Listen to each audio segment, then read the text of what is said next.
નમસ્કાર, આપ જોઈ રહ્યા છો સ્પાર્ક ટુડે ન્યૂઝ. માંગરોળમાં નાગપંચમીના પાવન પર્વે નાગનાથ મંદિરમાં વહેલી સવારથી જ ભક્તોની ભારે ભીડ ઉમટી પડી. મહિલાઓએ નાગદેવતાને દૂધ અને કુલેર લાડવા અર્પણ કરી પોતાના બાળકો અને પરિવાર માટે વિશેષ પૂજા પ્રાર્થના કરી.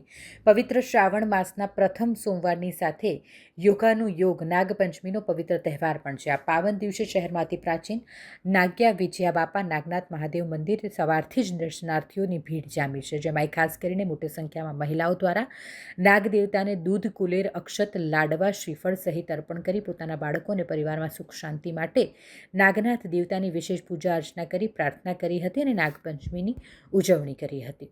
આ નાગપંચમના દિવસે બેનો બધાય ઠંડુ રાંધીને ખાય, એકટાણા કરે છે અને નાગબાપાને આરાધના કરવા જાય. દૂધ, નાગલા, કુલર લઈ અને નાગલીએ જાય છે.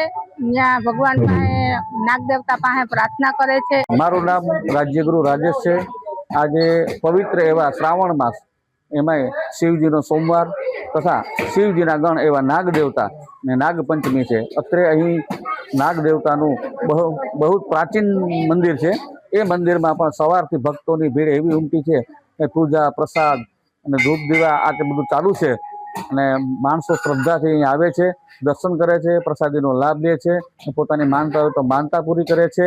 આજે પ્રથમ શ્રાવણ મહિનાનો સોમવાર છે, સાથે નાગપંચમી પણ છે.